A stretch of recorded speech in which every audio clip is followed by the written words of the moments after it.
Bienvenidos y bienvenidas a Es Noticias. Soy Orlando Pérez y les acompañaré en los próximos minutos con la actualidad noticiosa de esta jornada. Vamos a empezar con los titulares. Es noticia Perú. En medio del estado de excepción arribó a 21 la cifra de muertos tras la represión policial en contra de las protestas populares que reclaman el cierre del Congreso y la liberación del expresidente Pedro Castillo.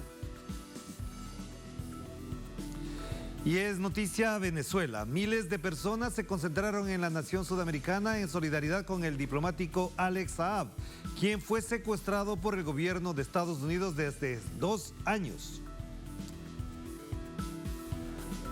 Y es noticia Ecuador. La Unión Nacional de Educadores se movilizó en protesta en contra de las políticas gubernamentales del presidente neoliberal Guillermo Lasso Mendoza. Lo analizamos. Y así empezamos.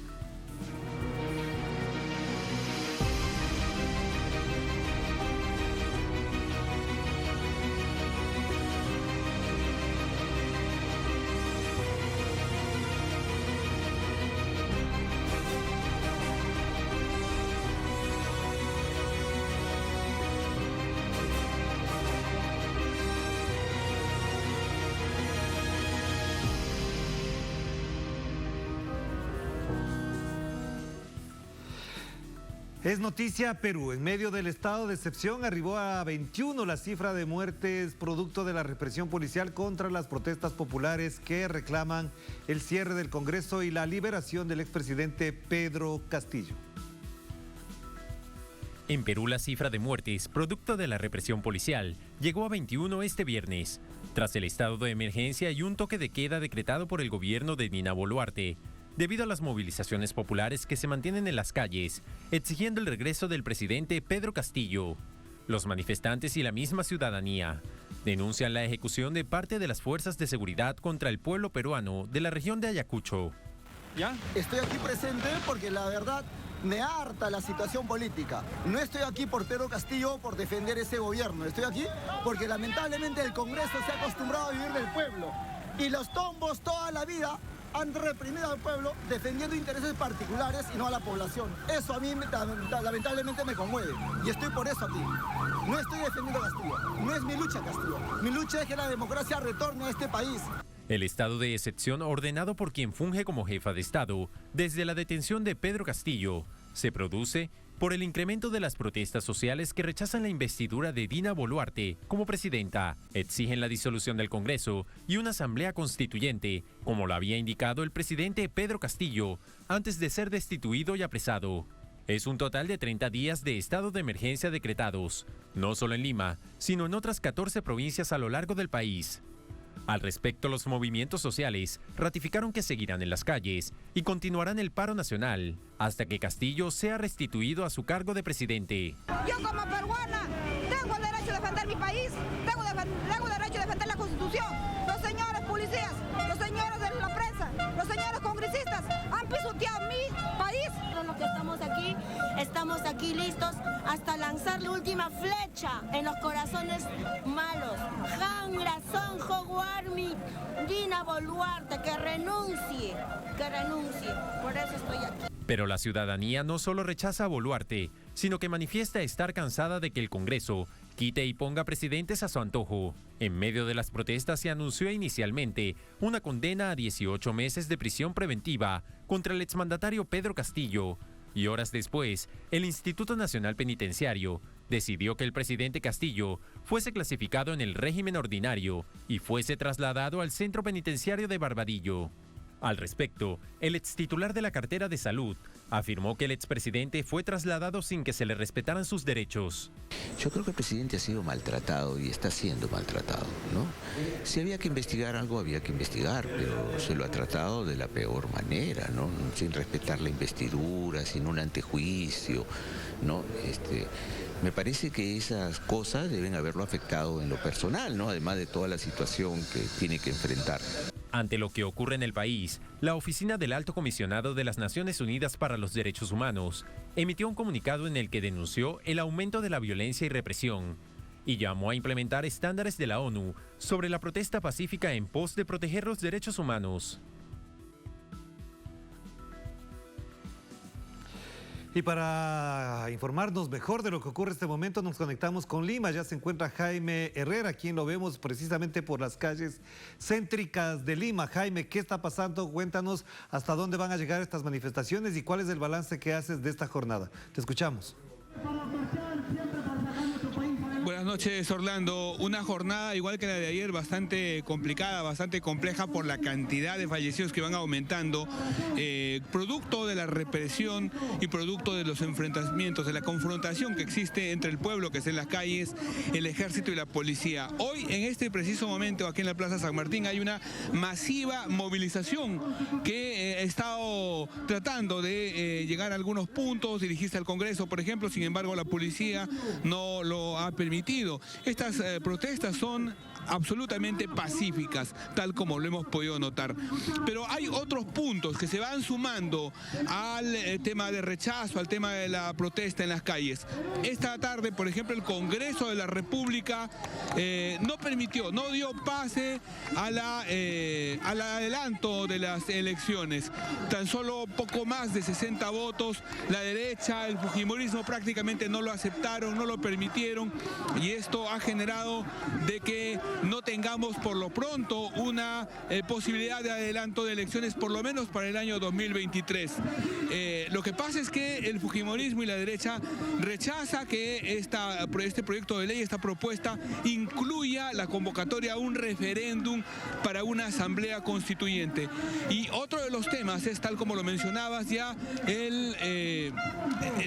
la Coordinadora Nacional de Derechos Humanos habla de torturas a los detenidos en distintas partes del país, así como también de desapariciones forzadas. Hablan también de una denuncia penal contra la presidenta Dina Boluarte, a quien acusan de homicidio calificado, porque en realidad en el Código Penal peruano no está, digamos, el tipo penal de ejecución extrajudicial. Es por eso que la denuncia que harían contra ella, siguiendo con todos los procesos por la inmunidad presidencial que tiene, es de la van a acusar de asesinato, de homicidio calificado. Pero bueno, vemos cómo esta manifestación avanza y vamos a tratar de conversar con algunos de los que se encuentran aquí protestando.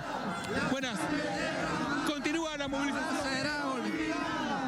movilización aquí en el Perú, pese al estado de emergencia, pese a todo. Acá lo que el pueblo pide es que haya el cierre de Congreso, la inmediata renuncia de Dina Boluarte, así también la nueva Constitución. Por esa razón estamos luchando acá, el pueblo. ¿Ustedes de dónde vienen? Yo soy de Ancas. ¿Usted cuál? ¿También se une a las protestas? Por supuesto, como peruano, estoy asqueado de este sistema corrupto, caduco y retrógrado que está reprimiendo. Por acá, por favor. Vamos a conversar con más personas que se encuentran aquí. Señora, ¿ustedes de dónde vienen? Bueno, ¿ustedes de revolución? ¿Desde dónde viene usted a manifestar? Yo vengo del Callao, Ahora ya tenemos más de 20 personas fallecidas. Tenemos más de 21 muertos. Yo creo que esta señora Dina Boluarte ya debe renunciar, debe salirse ya, porque esa señora es una asesina. Gracias a ella tantos muertos. Ya debemos parar esa parte ya. No queremos más muertos. Muy bien. Ese es el pronunciamiento de la gente que se está manifestando de manera masiva, repetimos, hoy, como en todas las jornadas, de manera pacífica, aquí en el centro de Lima, Orlando. Salvo alguna consulta, vuelvo contigo en estudios. ¿Estás preocupado, Jaime, porque en tu reporte hablas de desapariciones forzadas, de gente que no se le encuentra? ¿Esto nos podrías explicar dónde ocurrió, de quién está denunciando estas desapariciones forzadas y qué consecuencias podría traer esto para el gobierno, para el régimen de la presidenta Boluarte? Así es, la abogada Gloria Cano, de la Coordinadora de Derechos Humanos, nos dijo esta tarde que además de las torturas durante las manifestaciones que se han desarrollado, torturas a detenidos en las comisarías, lo que ellos han registrado es que cuando fueron a preguntar por algunas personas que habían sido detenidas, lo que les dijeron, lo que les respondieron es que no se encontraban ahí, que no habían sido registrados en los cuadernos de la policía o de la fiscalía, lo cual indica, según con la abogada Gloria Cano que esta es una forma de desaparición forzada. Pese a que pudieron haber sido encontrados luego, ello es un tema que debería investigarse y sancionarse, porque esa es una práctica que ya se ha realizado durante la dictadura de Alberto Fujimori. Entonces es bastante grave y ese es uno de los temas también que podría llevar a una denuncia penal contra la presidenta Dina Boluarte, Orlando. Gracias, Jaime. Estamos pendientes de esta importante información que recibimos en caliente, en vivo, desde la ciudad de Lima, con nuestro corresponsal Jaime Herrera. Vamos a profundizar en el análisis con Ruth Gamboa. Ella es la expresidenta de la Federación Universitaria de San Cristóbal de Huamanga, doctora en Políticas y Planificación en Salud de la Universidad Nacional Mayor de San Marcos. Nos acompaña desde Ayacucho, Perú. Bienvenida, qué gusto tenerla por acá. Vemos que está trabajando, evidentemente, pero la pregunta de fondo es, ¿cómo analizamos lo ocurrido el día de hoy? Ya suman 20 o algunos hablan de 21 muertos. Esto ya es muy grave. ¿Qué consecuencias puede traer y hasta dónde van a llegar estas protestas y esta represión sobre todo? Muy buenas noches, yo encantada y agradecida por el espacio que se nos brinda, porque son voces en realidad que tantas cosas queremos decir y que no se dice, y los medios nacionales callan. Sí, efectivamente, nosotros tenemos alrededor de 21 fallecidos confirmados. Bueno, hasta la tarde se tenía 12 fallecidos en el departamento de Ayacucho, pero tenemos compañeros todavía que se encuentran en cuidados intensivos. Son jóvenes que no pasan de 25 años y bueno, o sea, con el pasar de las horas, de los días, se incrementan los fallecidos, ¿no? Es una pena y en realidad es doloroso ver cómo pasado ya el siglo XXI viene alguien y quiere imponer su poder a sangre y fuego. Y en verdad,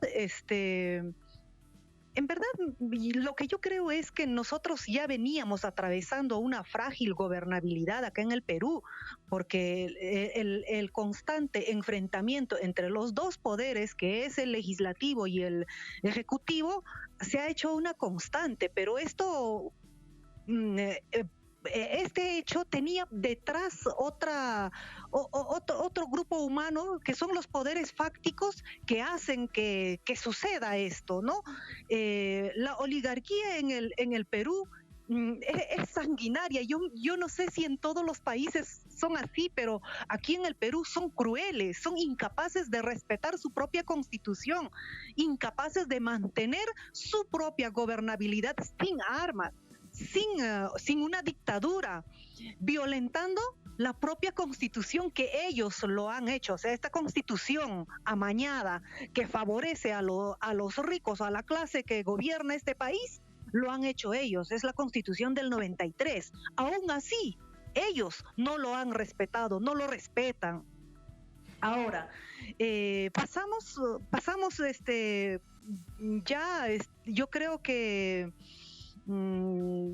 hasta la honda tristeza, la indignación y el dolor de nuestros compañeros que caen con el día a día. En realidad esta sociedad nos hace ver que este tipo de gobierno, este sistema, que la forma como se gobierna en este país ya no da más, no va. O sea, debemos buscar otras formas de gobernarnos, porque si persistimos con el neoliberalismo en el Perú, yo no sé dónde vamos a llegar. Porque esto... pregunta ahí puntual, porque usted acaba de mencionar algo que es muy importante y le planteo la pregunta. Usted acaba de mencionar dos cosas que son importantes. La primera, efectivamente, ya el sistema no da más, pero la pregunta es, ¿hasta dónde puede llegar una presidenta que no se había visto en las últimas manifestaciones un nivel de represión de esa magnitud? Esta presidenta, ¿ustedes la catalogaban como demócrata? ¿Creen que efectivamente es ella la que está decidiendo este tipo de cosas, o por el contrario son fuerzas que actúan por su cuenta? Los militares actúan por su cuenta, los policías actúan por su cuenta. ¿Cómo se explica esto? Lo que sucede es que al entrar Pedro Castillo, entra con un grupo a gobernar y el pueblo apoya con todo. O sea, y todas las fuerzas de izquierdas apoyaron la candidatura de Pedro Castillo. Ahora, Pedro Castillo en el proceso de gobierno hace notar ciertas debilidades y de eso se rebustece Dina Boluarte. Y yo me atrevería a decir que incluso la CIA ha estado detrás de ella para sostenerla, porque recuerden que antes de que detengan a Pedro Castillo, ella también estaba inhabilitada para poder asumir el cargo de presidente. Pero, oh sorpresa, el legislativo lo habilitó un día antes. Quiere decir que Dina Boluarte ya tenía conversado con la derecha, con el fujimorismo y con todas las fuerzas oligárquicas. Ella ya tenía un acuerdo. Es por eso que ella entra. Ahora, los desmanes o en todo caso la fuerte violencia, la represión que recibimos ahora, y yo creo que se ha ensañado con el pueblo de Ayacucho aún más, porque hasta hace unos días no estaba pasando nada. Ayacucho estaba pidiendo una nueva constitución, el adelanto de elecciones, cierre del Congreso y una asamblea constituyente. Es lo que se pedía. Bueno, y de paso también se pedía pues la libertad de Pedro Castillo, ¿no? Pero el tema de fondo es que son años, décadas que el pueblo peruano vive bajo un gobierno, bajo un sistema de gobierno muy vicioso, muy amañado, lleno de corrupción, y donde tú tocas, donde tú aprietas, salta la pus. Está así casi todas las instituciones, y yo creo que es el hartazgo de la población ha hecho de que explote de esta manera contra el ascenso de Dina Boluarte, ¿no? Y yo le planteo la otra pregunta a propósito de esto. La otra pregunta que cabe es, ¿se justifica la detención y la reclusión por 18 meses a Pedro Castillo? ¿Le parece que es una medida que tiene incluso la consecuencia con los actos que él ha realizado? ¿Hasta dónde es compatible lo que él hizo o lo que dejó de hacer para recluirle 18 meses a un expresidente que algunos organismos de derechos humanos denuncian que no se han formulado ni los cargos ni las acciones dentro de los procedimientos normales de la jurisprudencia peruana? Sí, efectivamente, se ha violentado el derecho de un presidente, ¿no? O sea, sí, definitivamente hubo eso, pero lo que acá nosotros claramente podemos ver es que hay una insanía racista, clasista de la oligarquía peruana. Yo creo que más lo maltratan por cholo, o sea, por haberse atrevido a ser presidente. Yo creo que es eso lo que más les fastidia. Esta oligarquía es capaz de hacer apoptosis, o sea, es englobar y matarse. Yo creo que hasta ese nivel podrían llegar, porque esto que acaba de pasar en Ayacucho, en las otras regiones como Apurímac, como Andahuaylas, como en Huancavelica, en el mismo Lima, con todo esto que está pasando, yo creo que este nivel de violencia no se ha visto, creo que desde los años 90, o sea, desde la dictadura de Fujimori no se ha visto esto. Ahora, Pedro Castillo seguramente tendrá que rendir a quien tiene que rendir, pero lo que yo sí creo que hay una insanía por raza y por clase social. Considero eso yo. Es claro. Lo que nosotros podemos ver. Y ya que lo menciona, efectivamente, esto genera un pésimo precedente, porque en el imaginario, no solamente del Perú, me imagino que por fuera, el mensaje que lanzan las élites económicas, políticas y militares es: no podrá ser presidente nunca más un pobre, un dirigente popular, una persona del campo, porque enseguida las clases altas, xenófobas, racistas, lo van a eliminar. ¿Este precedente cómo se podría superar entonces? Yo creo que la educación es la clave para todo desarrollo, y yo creo que nuestra capacidad de organización, nuestra capacidad de conciencia nos tiene que hacer avanzar a sacudirnos de esos vicios tóxicos de racismo y clasismo, porque eso es del siglo pasado, eso ya pasó, ya estamos en otra época. época y estos viejecitos que están allá y no quieren soltar el poder, tienen que entender que tienen que compartir, tienen que entender que Lima no es el Perú. El Perú somos mucho más y somos bastante, somos muchas regiones, somos 28 regiones y ellos eso tienen que entender. Y yo creo que uno con esta experiencia de Pedro Cachat, uno tiene que fortalecer todas las potencialidades que tiene como ser humano y las madres tienen que educar a sus hijos con todas sus potencialidades como para que pueda asumir un cargo de esa naturaleza. Si bien es cierto, hubo debilidades, claro que sí las hubo. ¿Por qué? Porque él no ha permitido que la izquierda le abrace, porque él asumió y a la semana dijo que él no era de izquierda, él era de pueblo, pero por ahí eso no funciona. Uno tiene que tener una posición ideológica bien definida y defender y acogerse al pueblo. Él debió haberse abrazado al pueblo, en ningún momento debió haberse soltado del pueblo, y el pueblo tiene un poder inconmensurable, porque él es el que otorga, te otorga el poder para ser presidente, para ser congresista. Lo que pasa es que acá en este país se están acostumbrando a usar al pueblo solo para hacerse elegir. Y eso no está bien. Yo creo que la nueva era de estos jóvenes, con esto de las redes sociales, hace que uno se vaya informando de todo lo que ocurre en nuestro país. Pero para finalizar, entonces, Ruth, una pregunta que queda latente tiene que ver con qué salida se va a encontrar el pueblo peruano, tomando en cuenta que si la señora Boluarte está en el poder, no le van a juzgar porque tiene el apoyo del poder fáctico, del poder militar, del poder judicial. Y si la salida es una vía constituyente, ¿cuál sería el camino inmediato? Porque por ahora, al menos, no se ve esa salida como la que podría oxigenar una situación distinta para el Perú. Lo que considero es que deberían aceptar la Asamblea Constituyente y el adelanto de elecciones. Esas dos cosas yo creo que podría ser un gran paso. Ahora, el cierre del Congreso, bueno, pues incluso se les puede tolerar hasta que vengan las otras elecciones, ¿no? Ahora, con respecto a Dina Boluarte, de que aún cuando ella deje de ser presidente, yo creo que estos muertos se la tiene que cobrar. La justicia tiene que ser para todos, porque eso no fue una represión a delincuentes, eso fue una represión a un pueblo inerme. No puedes querer enfrentarte con un palo a las balas, o sea, eso no puedes hacer. Y lo que hubo es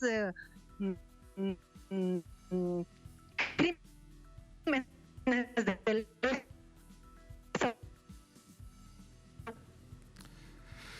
Se nos perdió la comunicación con Ruth Gamboa, por supuesto, ya estábamos finalizando también. Le agradecemos, si es que nos escucha todavía, agradecemos esta participación porque efectivamente la situación del Perú es sumamente grave. Jaime Herrera se encuentra todavía en las calles céntricas de Lima y escuchamos, por supuesto, también la expresión de rechazo de los pobladores que están en esa marcha. Vamos a hacer la primera pausa, pero al volver es noticia Venezuela.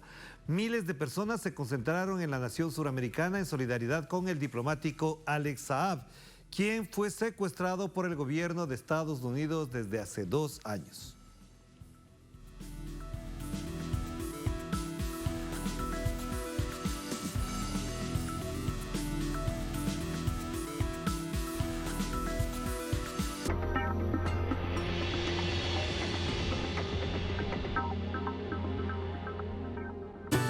Desde siempre hemos estado contigo.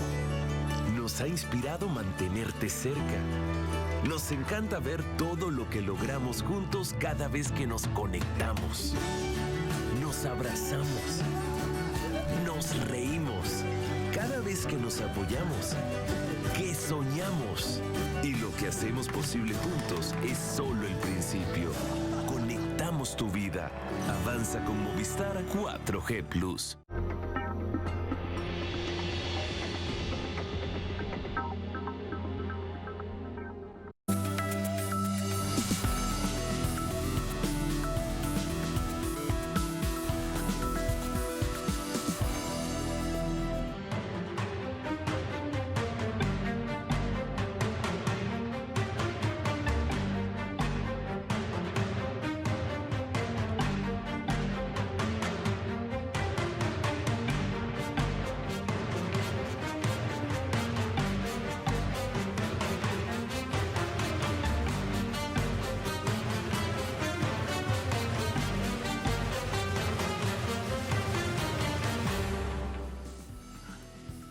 Es noticia Venezuela. Este viernes se realizó una movilización en el marco del juicio por la inmunidad diplomática de Alex Saab, quien fue secuestrado por el gobierno de Estados Unidos desde hace 2 años. El Parlamento venezolano aprobó por unanimidad el acuerdo de respeto a la inmunidad del diplomático venezolano.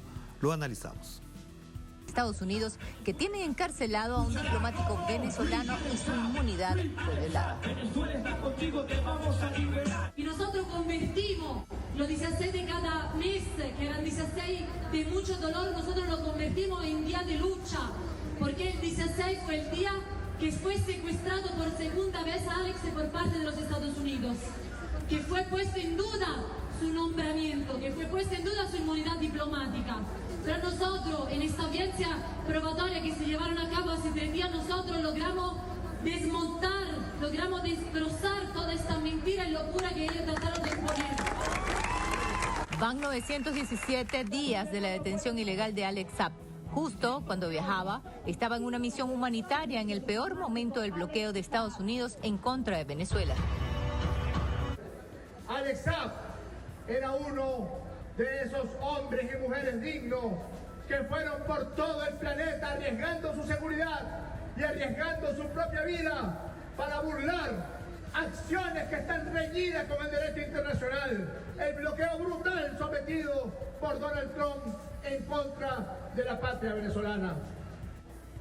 En los más de 2 años y medio que tienen secuestrado a Alex, no han podido demostrar absolutamente un solo delito que haya cometido la persona de Alex Saab. No han podido, no están pudiendo en este momento en que se está llevando a juicio. Y por supuesto, si realmente quedara un pequeño rapto de dignidad y de verdad en el sistema de justicia norteamericano, no hay otra decisión, no hay otra forma, ni hay otro dictamen que no sea que ese tribunal de Florida certifique la condición de diplomático de paz de Alex Saab y lo deje en libertad. Como sea de costumbre, queda aprobado por... En el Parlamento venezolano, diputados de un sector de la oposición y la bancada revolucionaria se unieron para solidarizarse con Alex Saab y ratificar su inmunidad como diplomático. El martes 20 de diciembre se debe decidir liberar a Alex Saab por ese tribunal. No esperamos cosas buenas, pero tenemos que estar atentos a eso. Es una batalla entre la verdad, con la justicia, contra el odio, la ignominia. A partir del 20 de diciembre comienza la cuenta regresiva para que el juez Robert Scola, del Distrito Sur de la Florida, deje en libertad o no a Alex Saab. A propósito de esto, tenemos un reporte de Madeleine García desde la sede central en Caracas. Muy buenas noches. El Parlamento venezolano aprobó por unanimidad exigir el respeto a la inmunidad del diplomático venezolano Alex Saab, detenido ilegalmente en Estados Unidos. Es decir, se unieron un sector de la oposición venezolana y la bancada revolucionaria para suscribir el acuerdo que harán llegar a todas las instancias internacionales y nacionales. Y esto ocurre en un momento crucial, porque están en pleno desarrollo en un tribunal del sur de la Florida las audiencias para demostrar precisamente la inmunidad del diplomático Alex Saab.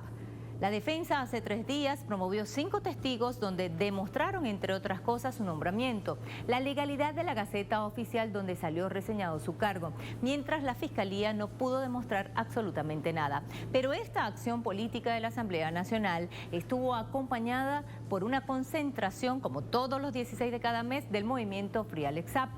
En esta oportunidad se reunieron en las adyacencias del Poder Legislativo para elevar una vez más sus voces y agradecer a la Asamblea Nacional y al pueblo venezolano el apoyo al diplomático Saab y acompañar la cuenta regresiva. Para el 20 de diciembre, cuando se debe celebrar la otra audiencia, el juez Robert Scola debe, a partir de ese día, decidir sobre la libertad o no de Alex Saab.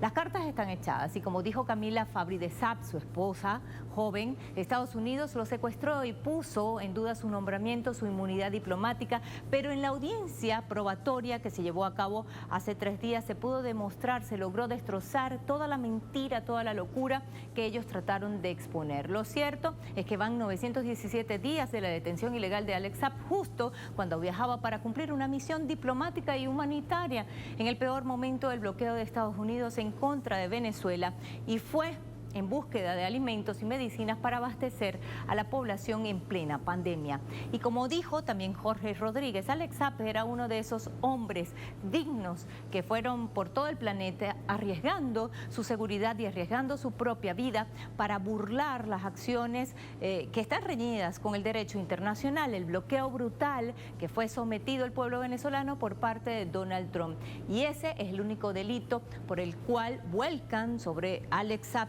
el odio de la justicia de Estados Unidos. En los más de 2 años y medio que tienen secuestrado a Alex Saab no han podido demostrar ni un solo delito que haya cometido. Y si realmente quedara un rastro de dignidad y de verdad, el 20 de diciembre el juez decide sobre su libertad. Así que comienza la cuenta regresiva a partir de ese momento. Volvemos contigo. Gracias, Madeleine. Para profundizar en el análisis de esta situación, hemos invitado al doctor Ángel Rafael Tortolero Leal, profesor, investigador, ex embajador y analista internacional, quien nos acompaña vía telemática. Qué gusto verlo por acá de nuevo. Una de las cosas que se analizan y se discuten a nivel internacional es que todo lo que está ocurriendo con Alex Saab está dependiendo o está vinculado directamente con esta nueva relación que tiene Venezuela con Estados Unidos. ¿Hasta dónde este cambio puede beneficiar y favorecer la libertad de Alex Saab? Bienvenido. Muchísimas gracias. Como siempre, un honor estar con ustedes, compañeros. Fíjense, no, lo de Alex Saab es un poco más profundo. Alex Saab es un diplomático y como tal es un hombre del mundo, digamos. Los diplomáticos representan un Estado y andan por el planeta con las libertades, las inmunidades y los privilegios que le consagra tanto la Convención de Viena como los acuerdos de Ginebra. Se rompió esa causa, quiere decir entonces que con la captura, con el secuestro de Alex Saab, está en riesgo la carrera diplomática de cualquier diplomático del planeta. No estamos hablando exclusivamente que sea de Venezuela. Cualquiera que salga y se le antoje el imperio ponerlo preso, podrá ponerlo preso o podrá llevárselo y acusarlo de cuantas cosas pueda acusarlo.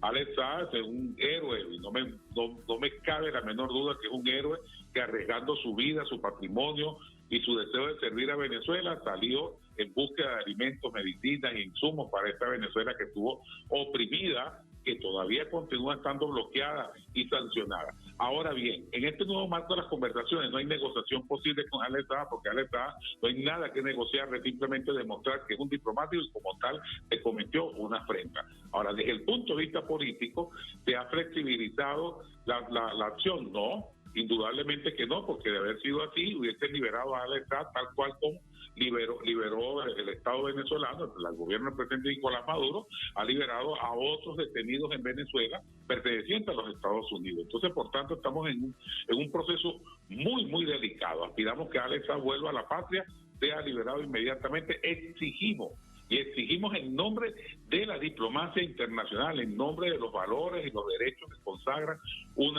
las misiones diplomáticas y los diplomáticos en general. Así que yo creo que la situación se plantea ahora, más allá del derecho, es un asunto de volver al orden institucional que resguarda esa gran tarea, ese gran trabajo que hacemos los diplomáticos cuando nos toca cumplir misiones en el mundo.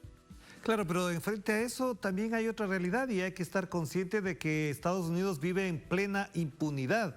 Lo hace ahora con Alex Saab, lo ha hecho con Julian Assange, hizo con un general iraní a quien mandaron a asesinar, efectivamente, y no ha pasado absolutamente nada. ¿Hasta dónde esta impunidad permanente y además continuada de Estados Unidos puede advertir que esta solución se dé en los plazos previstos? Es muy difícil, visto desde este punto de vista, es muy difícil uno asegurar que los Estados Unidos va a dar su brazo a torcer o va simplemente a reconocer los errores cometidos. Sí, lo sabemos bien, asesinaron a Qasem Soleimani en Irán, han apresado gente, han puesto gente presa por cantidad en el mundo, se han metido con Julian Assange y con ellos con toda la libertad de prensa que dicen proclamar. Ahora, desde el punto de vista formal, en el derecho no tienen nada que decir, no tienen forma ni manera de cómo invalidar nuestra protesta, nuestra exigencia de que nos liberen a Alex Saab. Desde el punto de vista político estarán conversaciones, aspiramos que la Mesa de México, cuya agenda no es conocida públicamente, pero como todo proceso de negociación guarda una agenda, vamos a decir, privada, un poco alejada de los micrófonos y de los medios de comunicación, pero la protesta seguirá y la petición seguirá, y invocamos que esta protesta tenga resonancia en todos los países del planeta, porque se trata de un diplomático, no se trata de un ciudadano común que cometió algún delito o que se le presume algún delito, no, se trata de un diplomático, y hay otros menesteres que se usan allí a la hora de imputar una falta de un diplomático. Alex Saab es y seguirá siendo el representante diplomático de Venezuela para asuntos inmunitarios en este caso, que fue apresado en Cabo Verde, luego secuestrado por los Estados Unidos, llevado a los Estados Unidos, y llevan 971 días con este hombre preso y con nosotros en la calle protestando, pero muy fuertemente, e invocando el derecho internacional para que sea liberado inmediatamente. Y una pregunta que siempre cabe en estas circunstancias, profesor, tiene que ver con que los mandatarios estadounidenses generalmente en estas épocas de Navidad, de fin de año, otorgan ciertos indultos, ciertas medidas que de alguna manera coinciden precisamente con ese espíritu navideño de paz, de armonía. ¿Usted cree que efectivamente en función de esto, de este momento, de esta circunstancia, puede ser propicio que ocurra esto? Ojalá sea así. Ojalá sea así. Sin embargo, luego de la liberación de Alex Saab, habrá que preguntarte hasta cuándo los Estados Unidos va a seguir maltratando a la humanidad a su libre arbitrio, y va a seguir atacando y apresando a quien se le venga en gana. O sea, el problema aquí hay varias cosas que están puestas. El tema de Alex Saab, el tema del bloqueo. Ahora, esperar la magnanimidad de los Estados Unidos, tal cual como lo hacen en el Thanksgiving, el Día de Acción de Gracias, que indultan un pavo, pero se comen a otros pavos. Así que nuestra petición es tajante, es concreta, más allá de lo político, más allá de las mesas de diálogo, más allá de cualquier acuerdo distinto al derecho, hay una falta grave cometida contra el derecho internacional público, y eso es donde hay que hacer hincapié. Nosotros necesitamos a Alex en Venezuela, queremos que lo liberen, pero también queremos que se siente un precedente y de una vez por todas podamos estar liberados de este tipo de acciones que son un riesgo para la humanidad entera. Ya, pero entonces, profesor, ahí también hay que plantearse la otra reflexión. Sea cual sea el escenario en el que se desenvuelve, ¿qué organismos internacionales, qué entidades, dónde se puede dar la pelea para la liberación de Alex Saab, que no sea solamente Venezuela y Estados Unidos, considerando efectivamente que ya el nivel de impunidad que tiene Estados Unidos, todo lo que incluso se juega en el campo mediático con una mafia de medios que acotan, que añaden, que alimentan un relato político perjudicial a la imagen de Alex Saab, va a dificultar estas cosas. Si fuese así, ¿dónde se puede seguir dando esta pelea? Bueno, la pelea no solo se ha dado en Venezuela, la pelea se ha dado en los tribunales internacionales, se ha ido a los organismos multilaterales, se han ubicado amigos y compañeros en esta gran lucha. Desde el punto de vista del papel que tiene que cumplir el Estado venezolano, el gobierno del presidente Nicolás Maduro, ha sido muy claro, muy tajante el norte de esta lucha por la vía jurídica, que es la vía que le corresponde a los estados. En lo político también se han hecho esfuerzos, hay inclusive compañeros y compañeras y gente que se anima en la defensa de Alex Saab porque sienten y ven en esta acción un riesgo gravísimo para el desarrollo de las relaciones internacionales. Pero más allá de estas consideraciones, también debemos saber que el mundo está transformándose, estamos frente a un mundo multipolar que está naciendo, y hay una resistencia férrea de parte de Occidente, de los Estados Unidos de Norteamérica, de Europa y del Reino Unido, y van a seguir contraatacando y molestando e intentando doblarle el brazo, como dijo Barack Hussein Obama en una oportunidad, hasta que chillen las economías y se pueda propiciar los eventos necesarios para hacer un mundo de un solo color con una sola civilización. O sea, estamos frente al desarrollo de lo que pudiera mañana más tarde convertirse en el nuevo orden internacional.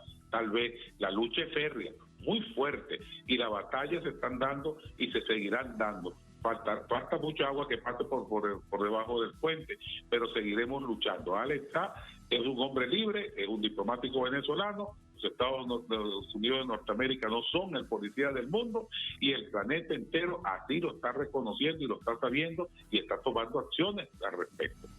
Gracias, profesor. Muy importante lo que acaba de mencionar y, por supuesto, siempre pendientes de que su reflexión nos ayude a entender esta realidad. Le mando un abrazo, que esté muy bien. Muchísimas gracias a usted. Gracias al profesor Tortolero. Vamos a la última pausa y al regreso es Noticia Ecuador. La Unión Nacional de Educadores se moviliza en protesta en contra de las políticas gubernamentales del presidente neoliberal Guillermo Lasso Mendoza. Lo analizamos.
Es Noticia Ecuador. Los estudiantes y profesores realizaron una movilización para expresar su rechazo a las medidas del presidente neoliberal Guillermo Lasso Mendoza en materia educativa y piden mejoras para el sector en general.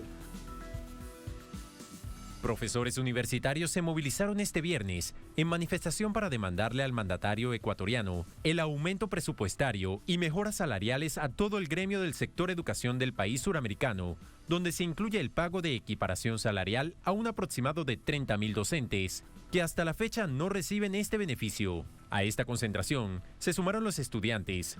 En ese sentido, el presidente de la Federación de Estudiantes Universitarios de Ecuador, Mauricio Chiluiza, destacó la marcha que se inició en la Universidad Central hasta el centro de Quito, pidiendo una educación gratuita y de calidad.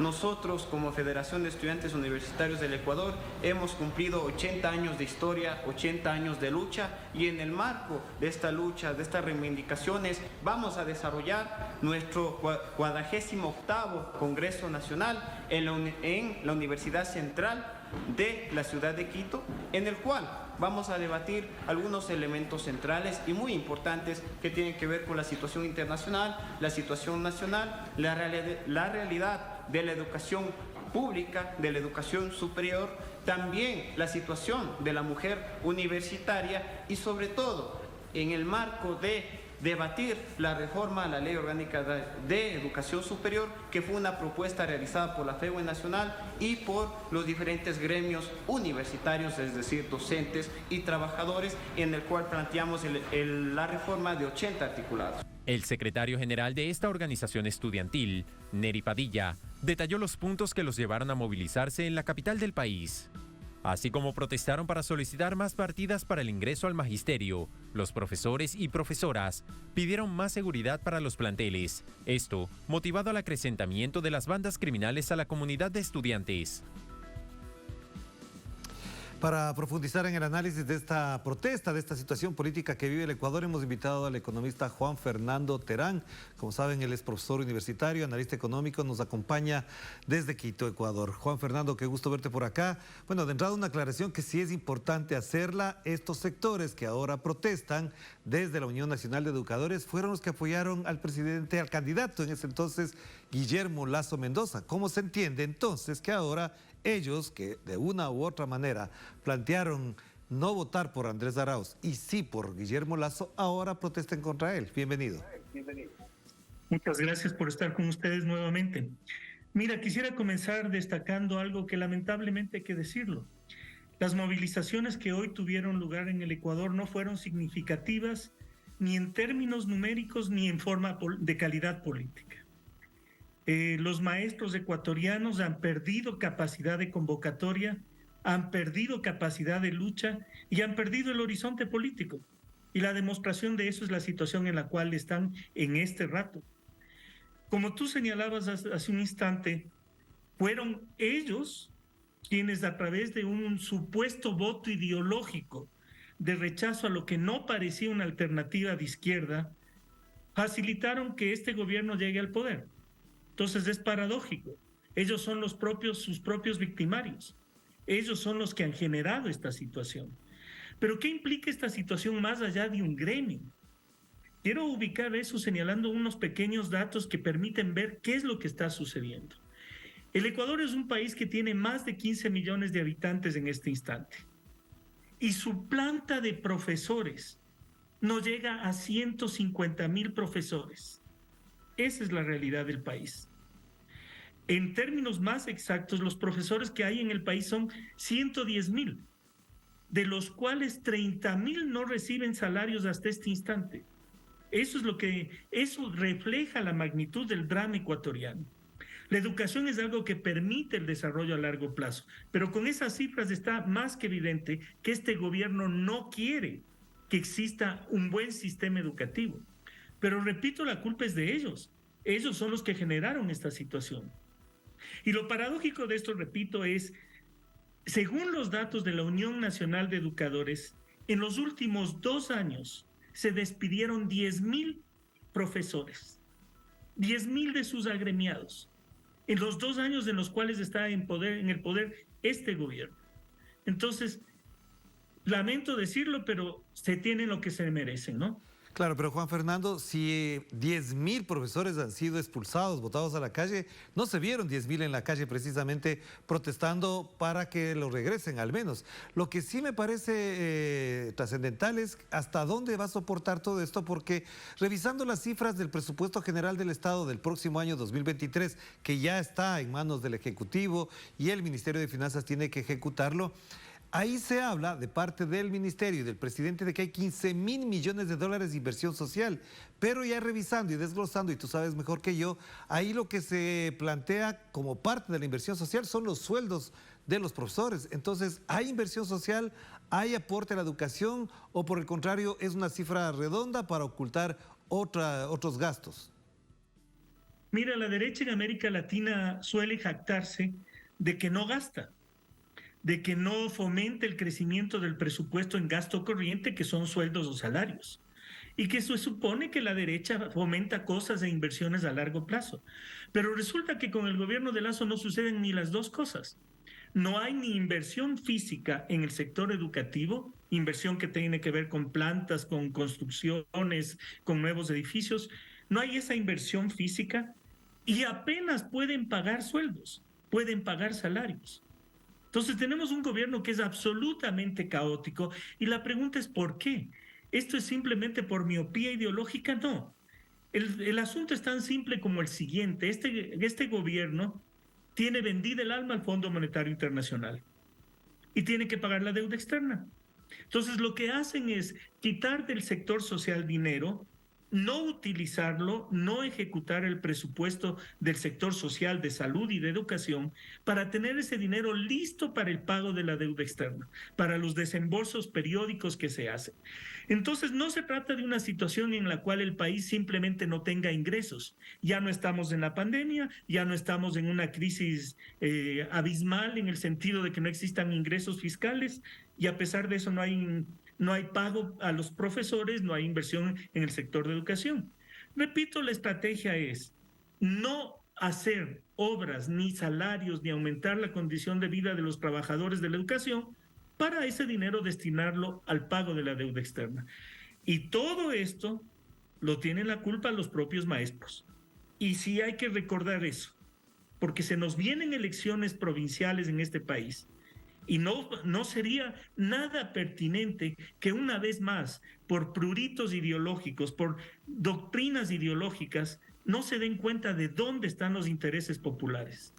Claro, pero Juan Fernando, por lo que vemos en imágenes, además tú mencionabas que no fue de gran magnitud de la protesta, ¿hasta dónde este tipo de movimientos están excluyendo a otros sectores que efectivamente se sienten más bien arrinconados y quizás atemorizados? Porque el nivel de inseguridad que existe en el país, el nivel de persecución, no te olvides que los dirigentes del movimiento guevarista fueron detenidos, algunos siguen todavía presos, está gestando un temor, un miedo sostenido y profundo en el movimiento social que impide que la protesta frente a la realidad sea de más amplia magnitud.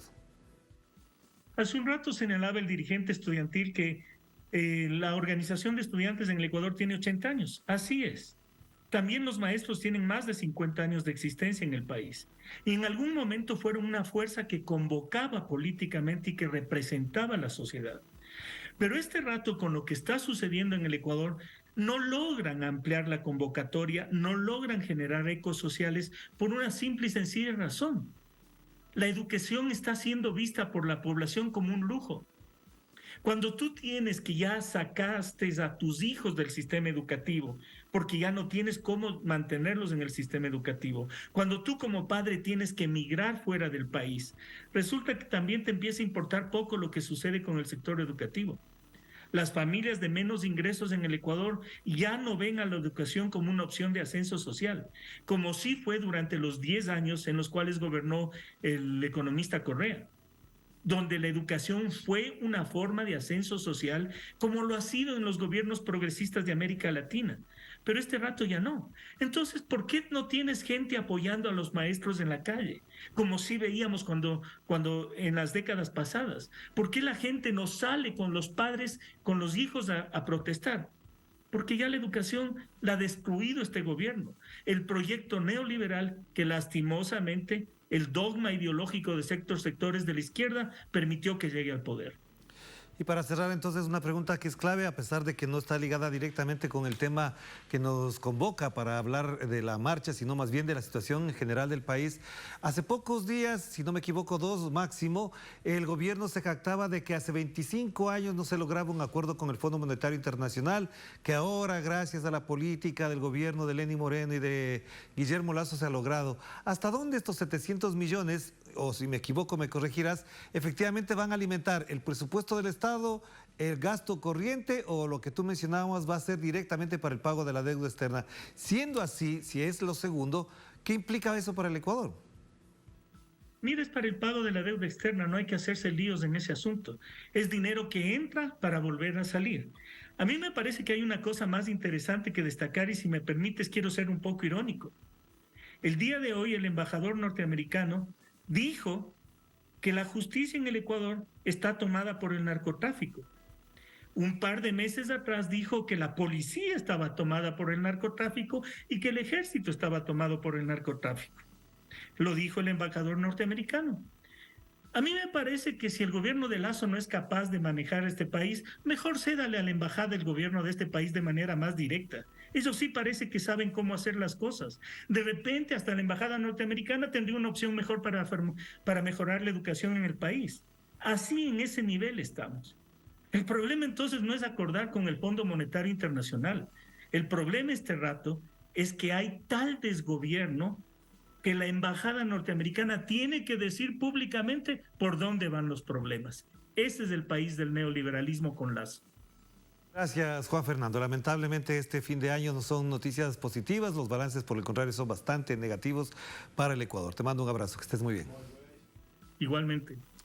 Gracias a Juan Fernando Terán, catedrático universitario del Ecuador, economista y analista económico, a propósito de esta marcha de los profesores y de los estudiantes en el Ecuador, que efectivamente no tuvo la trascendencia que se mencionaba en algunos espacios informativos. Por el contrario, disminuida como está, planteada en esos términos como está, no necesariamente va a ser impacto en lo que ellos exigen, que es el cumplimiento de los acuerdos para el incremento salarial, para la recalificación de profesores, etcétera, etcétera. Hasta ahí llegamos. Bueno, hasta aquí estaremos. Yo me despido de ustedes. Volveremos la próxima ocasión aquí por Es Noticia.